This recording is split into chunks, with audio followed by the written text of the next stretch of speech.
Did you know in parts of Alaska, people are taught never to answer a call for help in the woods unless they can see you speaking?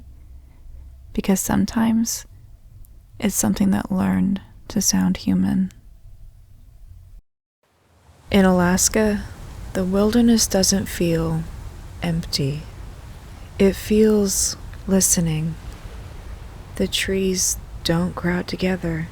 The land doesn't close in around you. There is space, too much of it, and sound carries farther than it should. That's why people are taught early. If you hear something calling out to you out there, you stop, you listen, and you do not answer. The Kushtaka is not a monster that hunts. It doesn't chase. It doesn't roar. It waits. Among the Tlingit people, the Kushtaka is known as a shapeshifter. Most often, it takes the form of an otter, something harmless, playful, familiar to the rivers and shorelines. But it can take other shapes.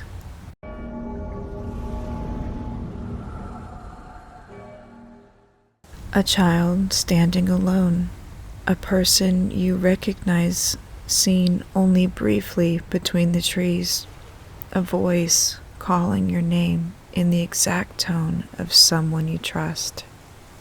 Not loud, not urgent, just close enough to make you turn your head. Stories say the Kushtaka appears when someone is already vulnerable. Cold, lost, separated from others. That's when it offers help. People describe hearing cries near the water, the sound of someone struggling, frightened, in need. Instinct tells you to go to them. Instinct tells you no one should be alone out there. That instinct is what the Kushtaka uses. Elders warn that the voice is never quite right. The words make sense, but the timing doesn't. The pauses are wrong.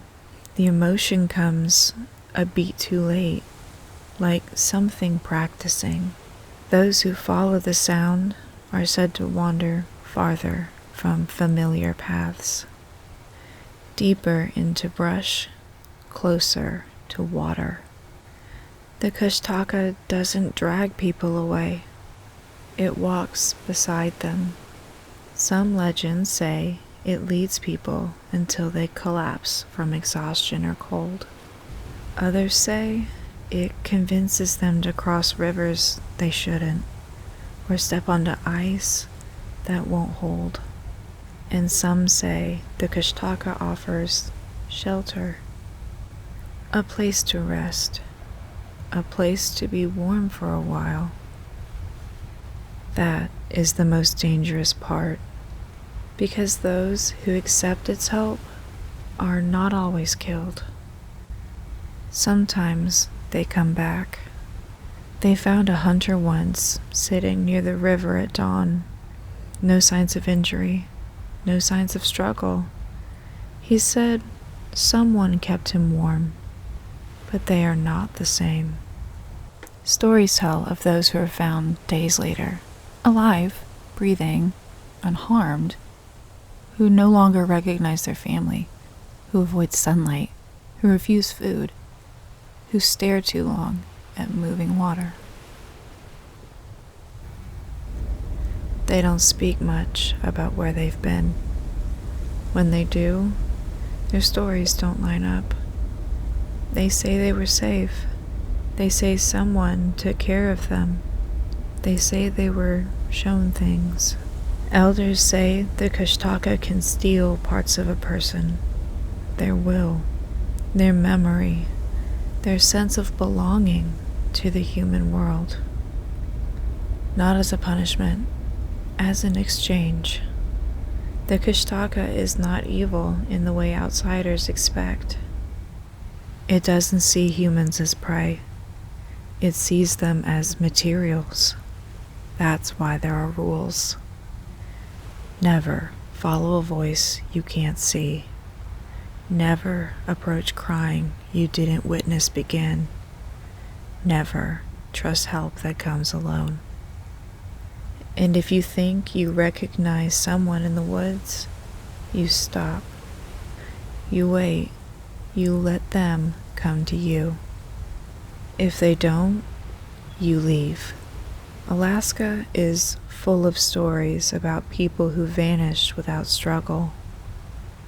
No signs of panic, no broken branches, no evidence of a fight. The Kushtaka doesn't leave chaos behind. It leaves quiet. Even now, hunters and hikers talk about moments they don't like to think about too long. Hearing footsteps that match their pace, sensing something just out of sight, feeling watched without fear, which is worse. Those who live close to the land don't argue about whether the Kushtaka is real. They talk about behavior instead. They talk about respect. They talk about listening without answering. Because in Alaska, the wilderness doesn't need to hurt you to take you. Sometimes, all it needs is for you to believe you're not alone, and for something else to sound human enough.